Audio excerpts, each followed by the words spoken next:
Um, Perfect. So I will get us started here. My name's Rob Belcher. I am with the St. Catharines Enterprise Center. I'm familiar with a lot of the names on the call, but there's some new people, so welcome. The St. Catharines Enterprise Center is one of 47 small business enterprise centers across Ontario. And our offices are here in support of small business.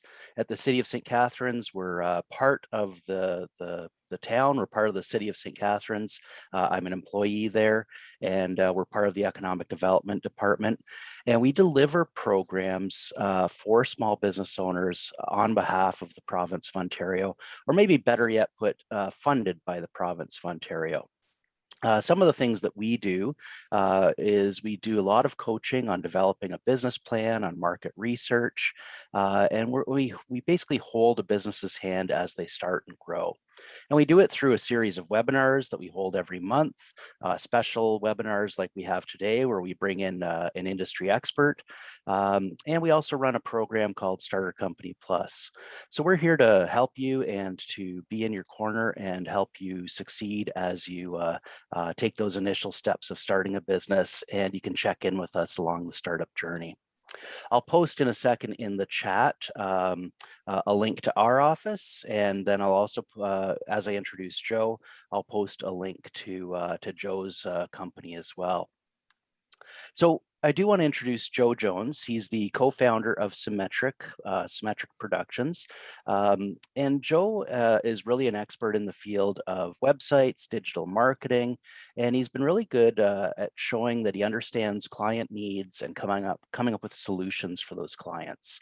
And he's been developing, if I'm not mistaken, for over 18 years now. He's been developing websites and print material as well during that time, and has really helped businesses to build traffic through digital marketing services. So I'm really happy that Joe is going to be with us today, and for a total of 6 weeks. We'll be doing this every Thursday morning at 10 a.m. on a variety of digital topics to help you grow and scale your business. Next week, he'll be talking about e-commerce, the following week about search engine optimization, and more over the following 3 weeks to go. So stay tuned. I hope you'll join us week after week. It would be really helpful if you could drop a quick introduction in the chat at some point. Say, who are you? Where are you from? What is your business? Really helps us to get to know you a little bit better. Really helps Joe to try to understand who the audience is a little bit better. He can't see you. He'll just be talking into a blank screen. So it really helps him to know that there's live people here, and it would help me as well to see who is here. I have a list of who's registered, but it's always great to see who's here, what kind of business you have. And feel free to post questions. There's a Q&A feature where we'll definitely see your question. You can also use the chat, but we do have a bigger group. We could have over 40 people here by the time everybody gets on. So sometimes things in the chat do get pushed down. Feel free to introduce yourself in the chat, and then also put any questions in the Q&A. I will help to monitor the Q&A in the chat, but really Joe is the subject matter expert, and I'm going to turn it over to him in a second. I'm going to turn off my camera as well, Joe, just so I'm not a distraction, sitting here just smiling and nodding my head as you go. But please know I'm here to support, and I'll let you know if I see anything in the Q&A, and turn my camera back on, let you know if there's anything that I think that we should address right away. Joe, I'll hand it right over to you. I see some people have started to say hello. I see a clothing line. I see a fashion boutique. North America Traffic. Okay, welcome everybody, and keep them coming. Keep them coming. It's great to get to know people. Joe, welcome, and thanks so much for doing this. You were one of our guest speakers back in 2020, and when we reviewed surveys, you were highly in demand to come back. So I'm glad you agreed to come back and share your expertise with us, and looking forward to hearing you talk and seeing your presentation. I'll turn it over to you. Thank you.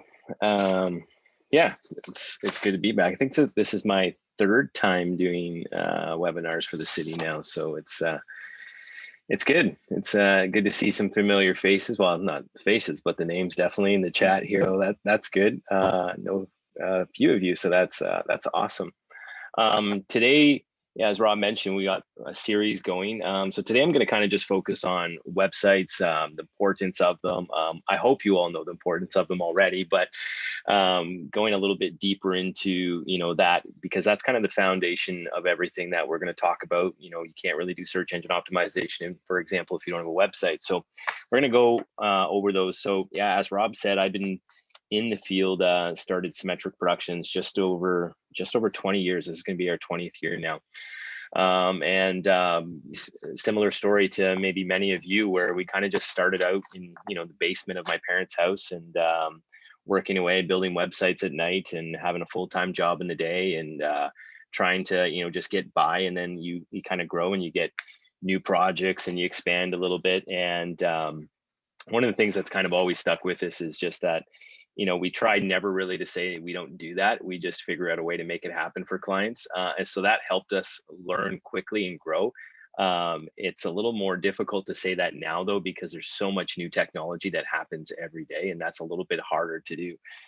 But yeah, that's where we kind of came from. And I learned, I grew up in a family business myself. And so I kind of learned how to do sales from a very young age and grew up doing that. And then that, allowed me to have some confidence in going and selling websites. But I always tell people that the funny thing about it was that when I first started, I couldn't give a website away. Like, I would literally go into businesses and say, hey, I'd love to build a website for you. They saw me as this kid who's coming in, they've been doing business for a kind of years, and I'm here to tell them that why they need a website, and that I'll build it for them for free just because I needed to build my portfolio. And I would get shot down all the time.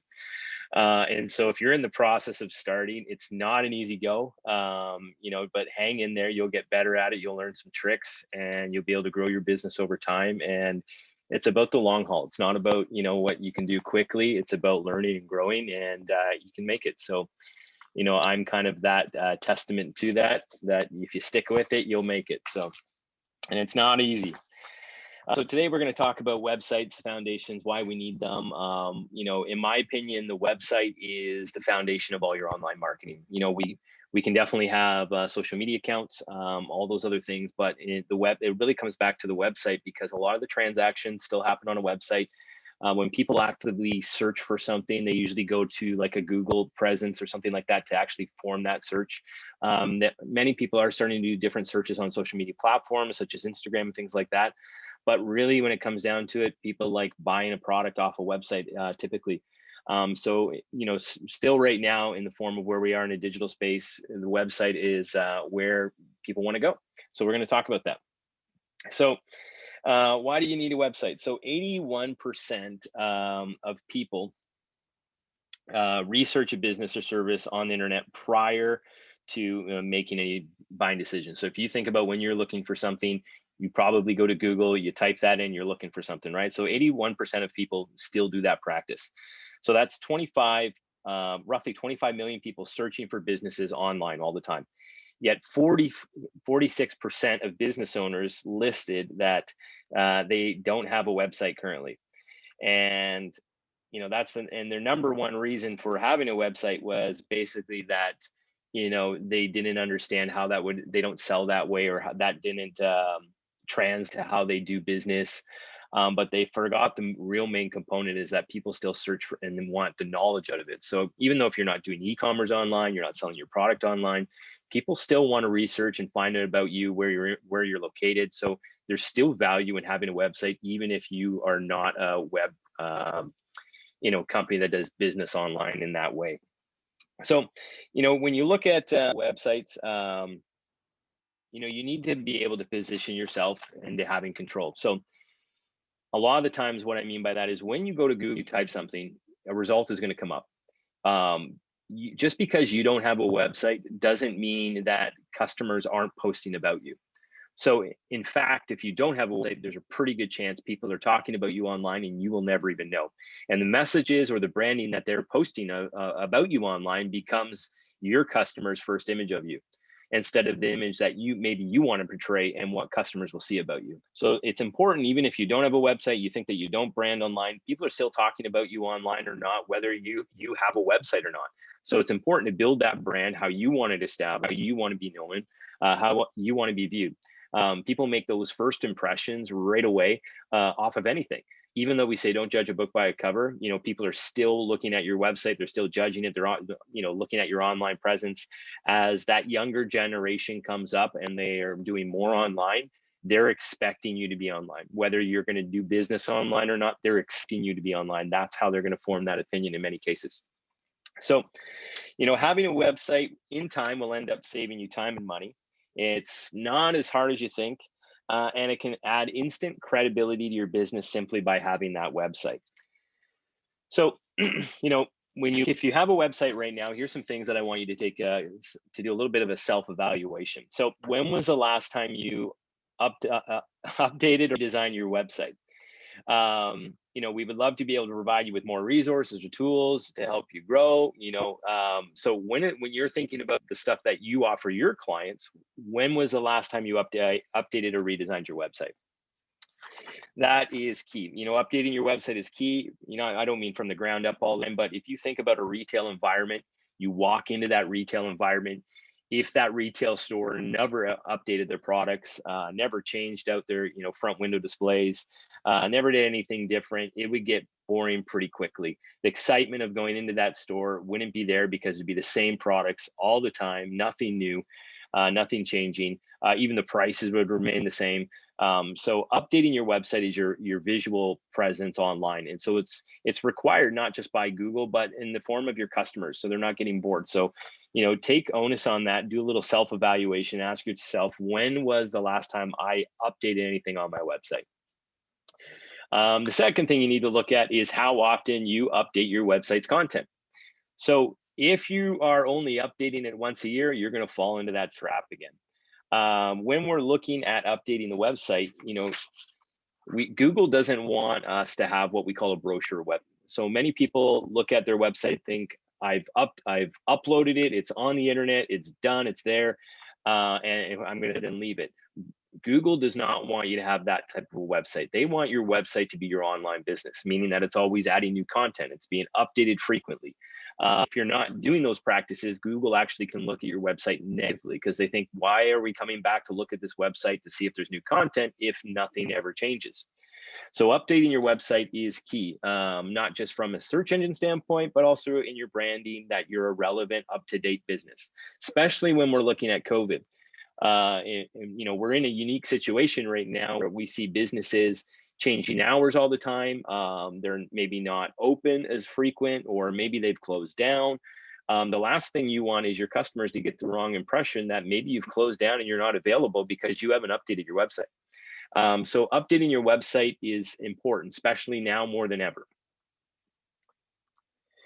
How much time do you spend optimizing your site for search engine? I usually ask this question to people and they say, I have no clue. I don't even know what that means. So basically optimizing your search engine, your website for search engine basically means that you're going through your website, making sure that all the content is what you want to be found for, adjusting that content to help it to be more relevant to what users are searching, looking at your website's code or structure, or layout to make sure that it's appeasing Google and that you don't have errors or issues. So you should be doing a check every so often on your website. If you're not doing search engine monthly, you should be doing a check every quarter or every, twice a year to make sure that your website is always, fresh and that there's no errors or issues. So that's also another important thing to do, a self-evaluation for yourself. How your website is performing on Google. Usually I ask this question and most business owners do not know. So, it's really difficult to look at a return on your investment to understand the real value of your website if you don't know how your website is performing. If you don't know how many people are coming, where they're coming from, how many leads you got, any of those type of things, you need to understand your positioning, all those things about your website so that you can make informed, educated decisions. If you don't have that information, it's going to be really difficult for you to actually grow your business online and understand the steps that you need to take. You'll probably end up spending a lot of money on things that are wasted and not understanding what your next move should be. How many leads does your website generate per month? As we grow and things have shifted more online, your website should be one of those things that's generating leads for you. If it's not, and that's not your business practice, it should be one of those things that's informing or educating your customers.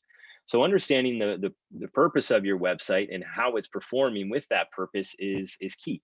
Or else you're not going to be able to see the effectiveness of it. So I tell many business owners that, in the form of a sales system, your website should be your biggest salesperson. You should be investing into that website to make sure that it's generating leads, it's knowledgeable. When you invest into a salesperson and you hire a salesperson, you're training them. You're putting money into their training, making sure they know how to communicate with the customers, they know how to provide estimates, they know how to navigate objectives or objections from visitors. And your website should be doing the exact same thing. It should be your biggest sales tool or salesperson. It should be able to answer a lot of those questions, help your customers navigate, and provide them with a checkout process if that's something that you want to do.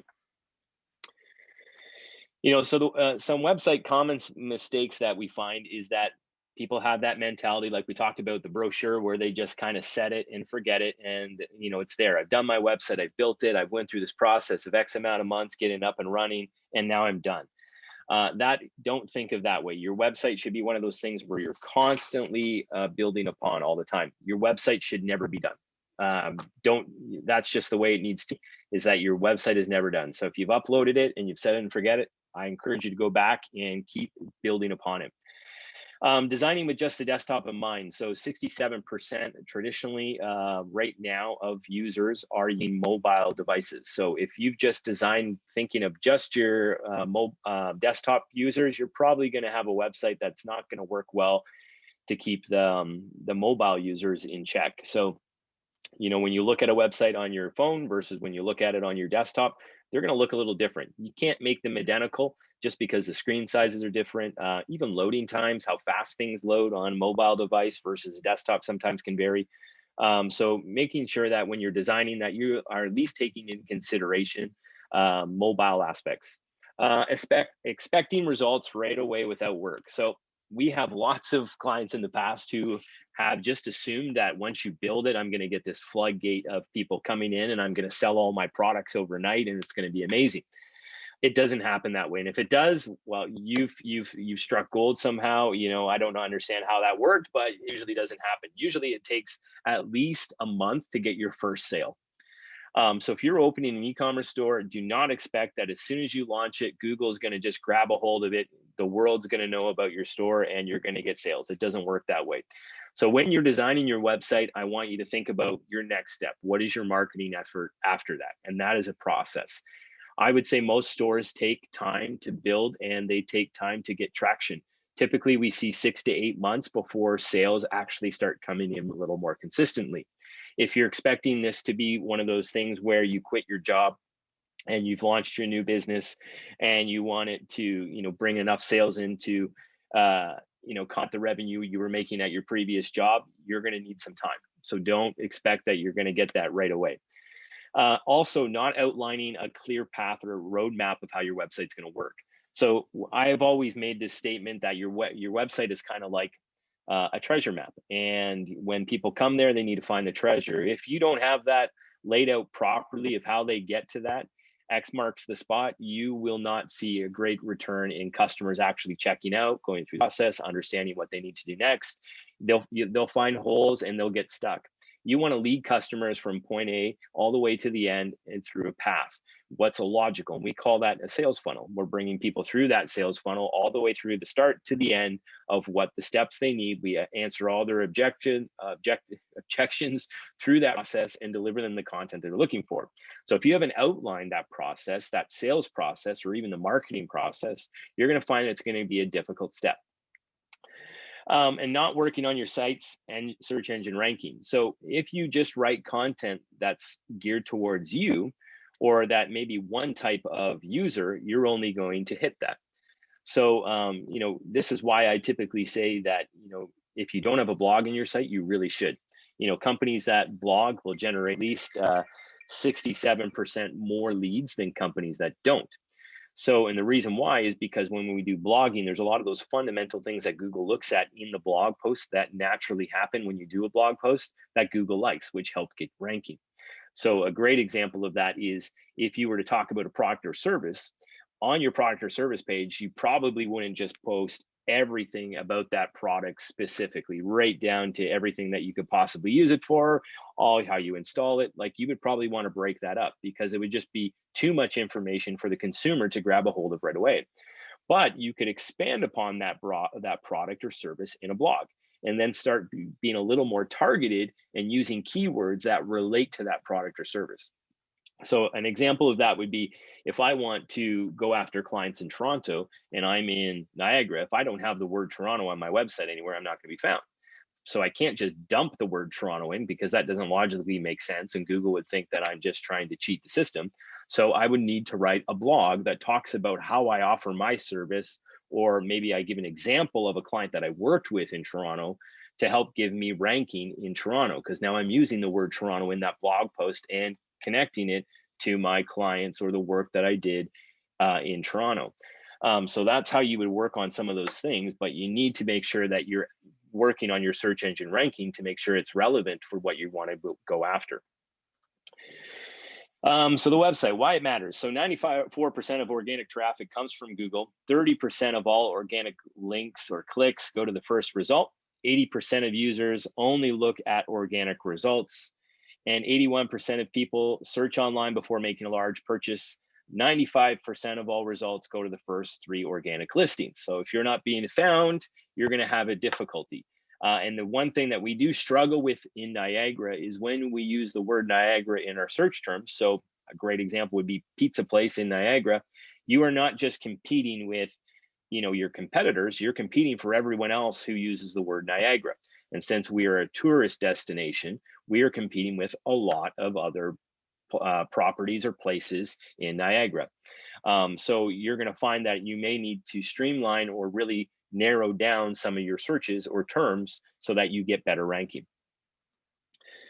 So the website, we need to set some goals. So the reason why we set some goals is you want to hold yourself accountable. You want to make sure that you're doing the things that I mentioned in that evaluation to make sure that your website can be the best it can be. You need to track your progress to actually make sure that you're moving forward and not falling backwards. And you need to understand where your marketing dollars are going. So this is why we need to set some goals. So one of the ways that you can set goals is looking at the SMART system here, which is basically your goal needs to be smart. You need to be able to measure it. It needs to be attainable. So thinking that you're going to get a million sales right off the bat, not probably going to happen. It needs to be relevant to what you're working on and where you're at. And it needs to be time specific over X amount of time. So here's a little scenario of John. So John's a local cafe owner, wants to increase the number of daily online orders for his shop. He currently receives around 25 online orders a day, and each order is approximately $12, so $300 total. What would be a good goal for John? So if you apply this to your own situation, think of your own business, what you do, what you offer, you could come up with a little scenario similar like this and look at a goal. So the goal would be for John, which would be, it's double the amount of his online orders the shop receives daily within 60 days. So this is going to be his goal. He has the time in there. It's a SMART goal because he wants to actually go after more business. He wants to, it's attainable. It's in a certain time frame. It's not totally out of reach. It's not like a million orders. And so this becomes that SMART scenario. So this is what John would like to do with the store in the next few days. So when we look at this goal, it's specific, 50 daily orders. It's measurable. Yes, we can reach probably 50 daily online orders within 60 days with the right marketing tools. It's attainable. Yes, he only needs 25 more per day. It's relevant. More sales equals more revenue, and it's time specific. He's given himself a deadline. So this is how you should break down some of the goals that you want to go after in your exercise to help you figure out, if you're actually going forward or backwards. So building that sales funnel or roadmap to your website is key. I can't talk about this enough. If you're starting off and you're just starting to write content or you're planning out your website, figure out all the pages you want, how customers get there, what they're looking for, what they want to see. That's a really good tool for you to start before you actually start building anything. So the sales funnel, there's kind of three stages in that sales funnel. Getting found. So this is like someone looking on Google, social media, links from other websites. You kind of need to get that process first. After they find you, we need to get their trust. We need some valuable content on the website. We need to make sure our branding's consistent. We need to make sure that the design is effective. If it's not, we're going to have customers leave and come and go right away. And so we need to make sure that whole cultivate and building trust experience is great, because as we said before, we only have one shot.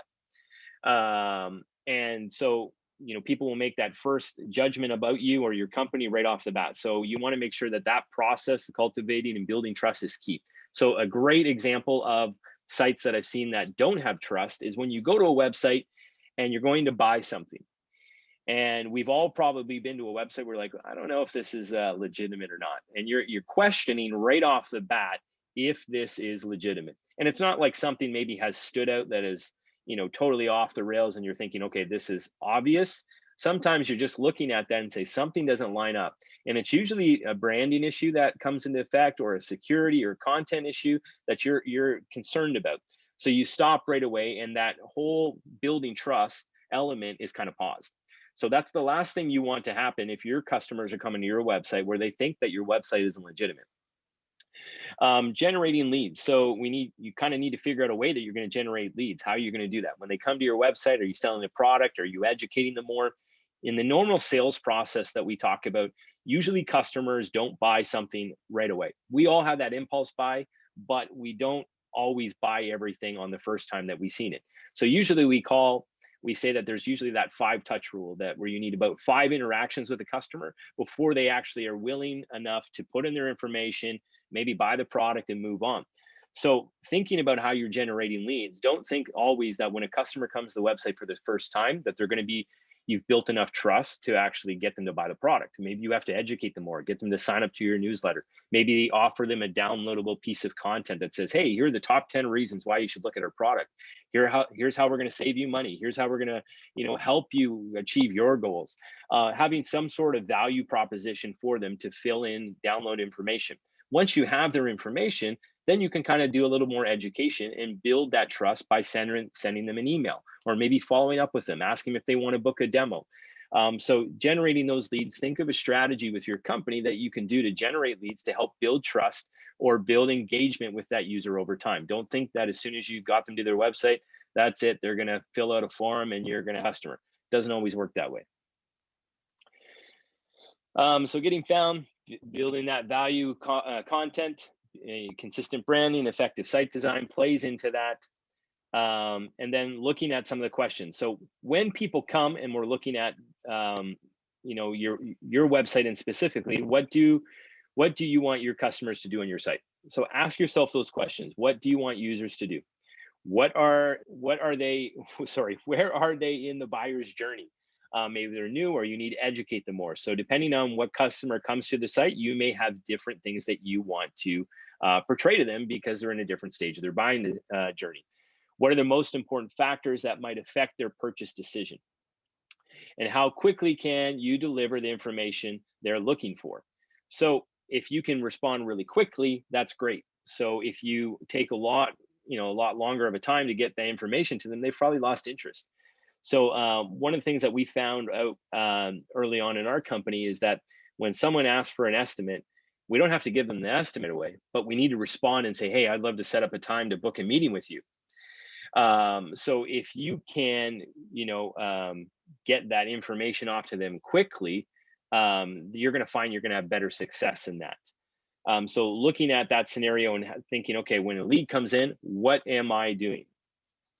And so how quickly can I get that information back to them? So, using a template, for example, is a great way to get that information back to them, keep it, personalized, and go from there. Yes, there's a question here. Yes, I think I'm not sure where you saw it, WOM here. I'll go back up. Oh yes, word of mouth. Yes, definitely word of mouth. That's what that is. So yes, word of mouth is a great form. If you can get word of mouth, that is traditionally the best form of advertising you can get. So if you can get people to be, your evangelists for you, that is amazing. Okay, so what can you do on your site? We're going to look at filling out forms. How do they contact you? That's a great way. What users want to do. Where are they in their buyer's journey? They're probably in the awareness stage. They're aware that they need something, they want it fulfilled. What are the most important factors that might affect their purchase decision? So obviously experience with your company, the education of your product, and price. So it's not usually price. And this one always hits because they often think it's their price. So a great example of that is price is not usually a factor if all the value is the same and the price is not the same. So what I mean by that is if you look at two products, they're identical in specs and they have a different price point, yes, then price becomes the factor. But if you can show other value, price doesn't become the factor anymore. So what I mean by that is you go to two websites, they both offer the same product. One is a little more, one is a little less. The company that is a little less, you don't feel their website is legit, or you're maybe not sure if this is a trustworthy company. Price is not the factor anymore. You'll probably end up paying a little more for that other product because you feel that this is legitimate. I'm going to get my product. I'm not going to waste my money. So price doesn't become the factor. So most decisions online is not about price. It's about the perceived value. So if you feel like this other company has more value for the money, you'll probably end up buying that product because no one wants to go online, buy a product, feel like, okay, never got here. I lost my money. There's no, how do I get it back? All those things come into question. So online, even though we like to think it's about price, it's usually not about price. It's about the value that you are portraying, why you're better, why your product is better, what the value, the added benefit of going with you is. That needs to be thought out. If you can offer more value, then you're not going to have a problem building upon the price. The other questions, some of the questions that we get is how quickly can you deliver this? So attempt to provide the near immediate answers, but always provide value right away. So if there's, your homepage, quick wins, when people are coming to your website, how can you get them their answers? Maybe it's frequently asked questions. Maybe you have a pop-up that comes if you notice that they're on this page too long. A pop-up comes up to try to give answers right away. The more quickly you can deliver those answers, the better. So when you're building a website, some of the things that you need to think of right off the bat is first gather a list of domains you'd like to register. So make it easy for users to remember variations of your name. So if you have a name that's a crazy name and you think that's going to be difficult for people to spell, probably not the best thing to do online. We have seen things like over time that have grown, but at the beginning it was difficult. So Kijiji was a great example of that. Spent thousands and thousands of dollars marketing that name to make sure that people spelt it right. And then they had to put all this other infrastructure in place. So if you spell a little differently, then you would get those names to come up. But that is an example of they took a risk, it paid off for them in the long run, but they spent a lot of money to get to brand that wording in there. So thinking about that in how much do you actually want to spend to make sure that people get your information and understand your domain right off the bat is a choice that you need to figure out. Finding out which ones are available. So this is good. When you're going to search for a domain, you probably want to make sure that it's available right away. If it's not available, there's other variations of it. Sometimes if it's not available, you can purchase from someone else who, if the website's not in place, you can kind of do a bid for it, but they're usually going to be expensive. Not too many people are going to sell that domain right for the the standard price. So you're probably going to pay a little more. Some of the ones that we've helped negotiate in the past, we've had some that have been $2,500 for the domain. We've had others who've wanted 50,000 plus for the domain. So when you're looking at the domain, before you start going down the road, start doing some research with your company to figure out, okay, is the domain name available? The other thing that you want to do is you want to look at variations of those names. So it's sometimes, even though you're not going to offer maybe a .com or .ca, you may want to have both versions, because what we've seen sometimes happen is competition buys the .com or they buy the .ca, and they then just forward that domain to their website. So making sure that you can own as many of those shorthanded versions is better, in my opinion, just because then you own the branding all the way across. Another thing that you need to think about is auto renewal. So when you sign up with a company, make sure that you have auto renewal, because the domains expire every year unless you purchase them for, say, 5 years, but then you're probably going to forget after 5 years when you purchased it. So you want to make sure that you've put auto renew on, so it's automatically renewing that for you so that you don't lose that domain. The last thing you'd want to do is build up your company, your domain, and then it expires and then someone else takes ownership of it and you've lost all that traction. All right, so like an address for your house, you need to host it. So, once you have a website, what you need to do is you need to get it on the internet. So similar to a cell phone, you have a cell phone, it's not going to be active unless it's on the internet somewhere. So looking at different providers, hosting providers, there's different packages out there. Sometimes you can include email addresses with the hosting, security certificates, how much space you get, what their services are, if they're going to offer support, all those different things, backups. You need to look at some of those things, but you need a hosting package. So traditionally with our company, we only host websites that we build. We don't really host anything that we're not building, but when we do host it, we offer the support for it. So that's kind of how our system works. Not every company is going to be the same though. You can go to GoDaddy, for example, you can get a hosting with GoDaddy. They won't offer you any support on your website, but they will offer support on the hosting of the service. So to make sure you're connected to the internet, but if your website goes down, you're kind of on your own. So you need to figure out what you're looking for in the hosting packages, what fees are there, and make sure you understand that and what service level agreement you're getting with any of those companies. So some of the things that you need to look at for your privacy is obviously SSL certificates. So that's that little lock in the left-hand corner, or sometimes the right-hand corner, however your browser's laid out. When you go to a website, it says it's secure.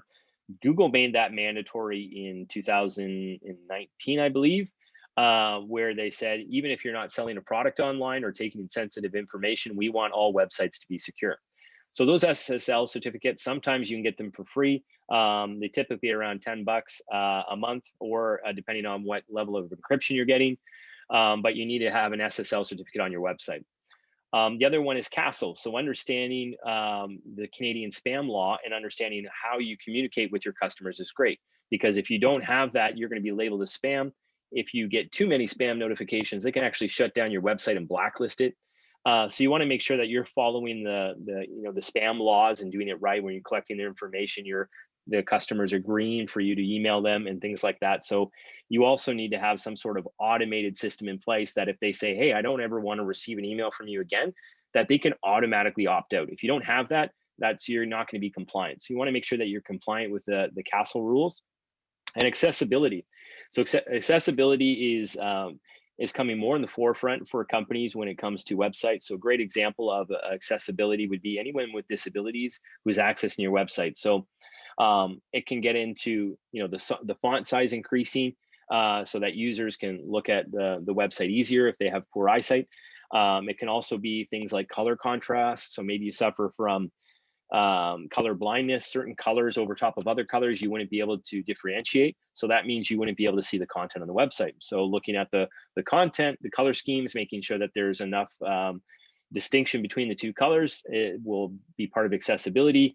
Also screen readers, so people who use actual tools to go through the website and it actually dictates the content on the website. You need to build the website in a certain way so that the screen reader understands what is actually being said.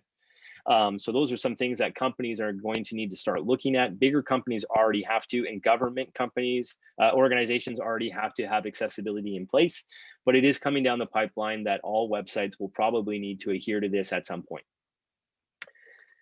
Also, if over 50 employees, you automatically have to adhere to it already. So if you have over 50 employees, your website has to be accessible. So the website content. So here's some tips in creating your content, understanding your audience. So tone, presentation, what matters to them. Obviously, looking at different age groups, cultures, and different things like that, you're going to have different types of content that relate to people differently. You're also going to find that they're going to want to communicate with you differently.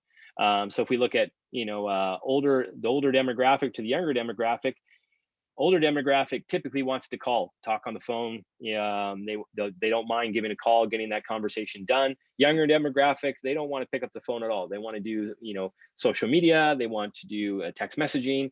So understanding who your audience is and making sure that your website has the right tools in place, and all and making sure that you've written the content to speak to them and to target them will help make sure that your website is more effective. How you're providing value. So what ways you can educate and captivate them with the content they want. That's, looking at what's important to them. If you have selling a vehicle is a great example. If you're selling a vehicle online, you're going to have different things that relate to different groups. You're going to educate them differently because they're going to have different needs and wants. So how you educate them, how you captivate them, the content that you're writing is going to be geared towards that group. Don't give away all the information up front. You kind of want to tease. So a great example of this is when we talk about email marketing, you never want to give the whole everything in the email. First of all, not everyone's going to want to read that whole entire piece. You kind of want to tease them, give a little bit of information and get them to click to go somewhere else. So do the same type of thing on your website where you kind of give them a little bit of information and then lead them to another page where it has the full content. This is also going to help you understand when you're looking at some of the tracking metrics to understand which content is actually being utilized the most, because you can then track the clicks. You can say, oh, most people are clicking on this and reading this information. You can track their conversion path. So understanding that, not putting everything right away, leading them through that education process, then having some call to action at the end is the best practice for that. Give them a takeaway. So having those downloadable pieces of content is great. I have those on our website. Sometimes when you go to hover off and you're going to leave, we have a pop-up that appears that says, hey, don't leave. We have some more valuable information for you. This works a lot for e-commerce. So if you have an e-commerce store and you're saying, hey, I want to make sure that I get customers, before they want to leave. You can maybe have that when they go to leave, it says, hey, you still have things in your cart, or you know what, don't leave right now. We'll give you 5% off if you use this coupon today. Things like that you can do, downloadable offerings or content pieces to engage them, to give them a takeaway is great. I always tell all of our customers that when someone comes to your website, you've paid for them to come. You've spent money on advertising, you've spent money on the website being built, you've spent resources and energy you've put into that. The last thing you want them to do is leave without getting any of their information. So if you can find some way to capture their information so you can stay in connection with them, that would be great.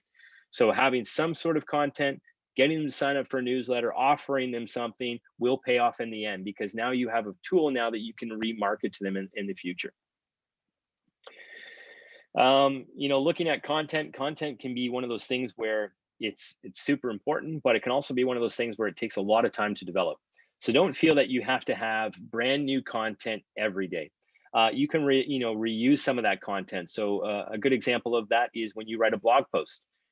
Share that blog post on social media, share that blog post in an email, put it out a couple times in different types of format, create an ebook from it, do different things. So you're reusing and repurposing that content in different ways, link it to other platforms, do an ad campaign off of it. So you can reuse that content. So you're not always having to create fresh content all the time, but you do need to have a system where you are creating fresh content, but it doesn't have to be all the time. Usually once a month is something that I say start off with. Create a blog once a month, have different things going from there. But if you can do that, you're at least appeasing Google. The more you can do, the better. But I know that's one of those things where you got to find time to do it as well. So some ways, options to develop your website and the pros and the cons. So one of the methods is using a template. There's definitely systems out there like Wix and GoDaddy and those other ones where you can develop your own website. You can even hire people to work on these platforms and do them. And some of the pros are that they're not that expensive. Some of them are free to start up. You can get going pretty quickly. They can be very simplistic and kind of everything's all in one. The cons though, is that they're not really flexible, because you pick a template and you're kind of stuck with that template. You can't really go outside the box because the technology that's used to build them means that they want to make it really user-friendly, which means that if I want to make it really user-friendly, I can't give you every option in the world. I have to lock things down so that you don't step outside the guidelines. So they don't always become scalable. They don't always become totally customizable after that point. You have to fit within the mold that they're giving you. So it's sometimes good to use this to start up, but then you'll find that when you're growing and things start changing and you want to adapt and be more a little more unique, you're probably going to have to rebuild at that point, because you're going to run into some limitations and roadblocks, and you're going to need to rebuild. So if you have the budget, my suggestion always is start off with your custom approach, because then you can do whatever you want and you're not locked in. You don't have to rebuild again. You can kind of start off with that. The other thing that is kind of a downfall is usually you're stuck with a sales funnel or process that's already built in. So how they guide you through the site, you don't get to really customize that as much. So you're kind of working with someone else's design. So a great example of that would be the person who built the template built it for you to buy it. Their goal was for you to buy the template. They haven't necessarily designed that template with your target audience or customers in mind. So the effectiveness can only be so far deep, because they haven't looked at your customer base, your audience, your uniqueness, and taken that in consideration. What they've done is designed a template that they think is nice and beautiful, and it looks great and functions well, but it may not serve the purpose of really targeting your audience. So take that in consideration. They both have their place, custom or templated, but take that in consideration of where you want to go and some of the goals that you want to put in place. The going to custom site, like it's typically what we do. We use SiteEng or another one called HubSpot. Those are some of the custom ones we use. And there's some pros to that. Obviously, you can go custom, whatever you want. We can kind of build it in and make it work. You get a better design in the long run, because you can design it however you want. We can make it do whatever you're looking for and design it in that way. Your results are more oriented to a target audience, because you can actually design around that audience with graphics and with content and calls to action. And it can be scalable. So as you grow, you can add things out to it and not have to rebuild. Some of the cons, though, obviously you're going to have a little bit higher of a startup cost, and sometimes it can take longer to develop, because you're doing things over a custom approach rather than just saying something that's pre-built and getting it up and running. One of the questions here is, I'm starting with a very low budget for my website. Are there any SSL options that are out there for free or low cost? So if you did a template option like a Wix or sometimes a GoDaddy, for example, they usually have SSL built into their hosting. So you wouldn't have to worry about some of the SSL fees, because that's going to be built into the template system.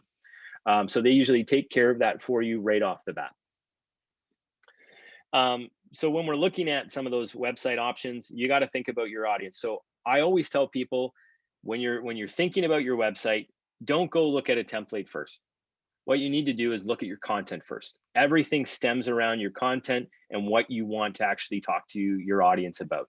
If you're going from the design aspect first and looking at, I'm going to find a really nice looking template and put my content in, you're probably not going to get the best results, because now you're going to have to start taking your content, squeezing it down to fit into a mold that you didn't want. If you look at first all your content and figure, okay, this is what I want to say when my customers first come to the website, this is what I really want to drill home. This is our value. This is what we're talking about. This is our sales proposition. Here's the questions we want to help them answer. Here's what we want them to do. That's where you need to start. Build out that content strategy, your flow of your buyer's journey and your funnel. Then if you can go and find a template that matches that, great. If you can't, then you got to look at a different scenario. But starting off with the design first and then trying to put the content in, you're going to probably end up with some issues, because you're going to have to sacrifice on one of the ways.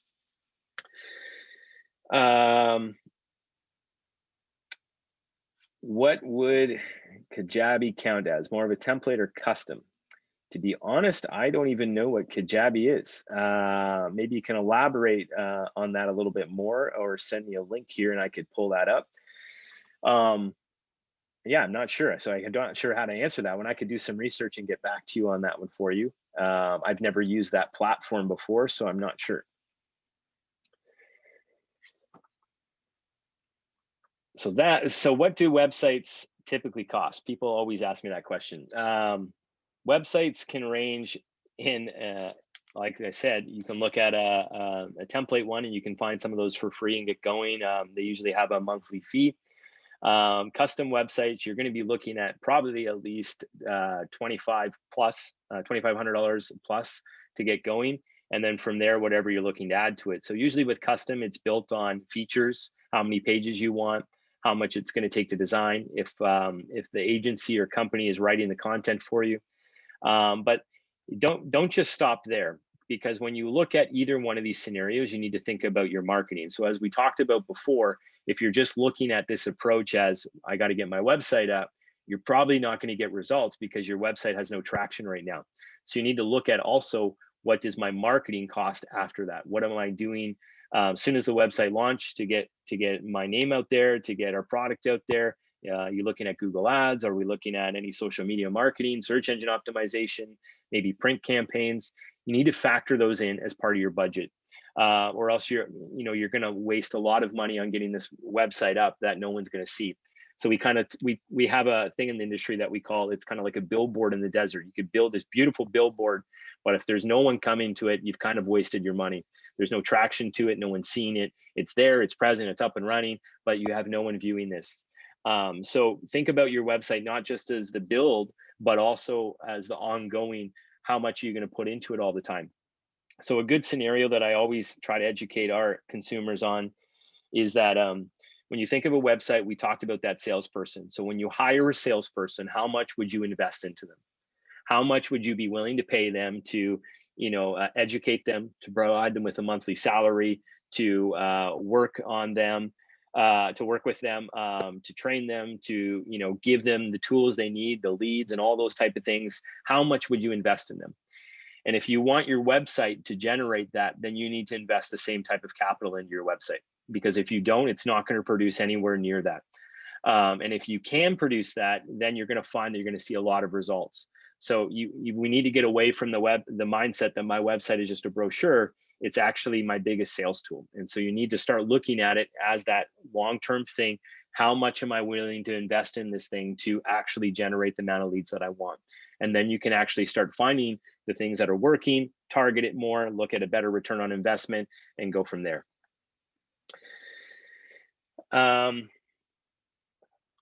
that's kind of our session for today.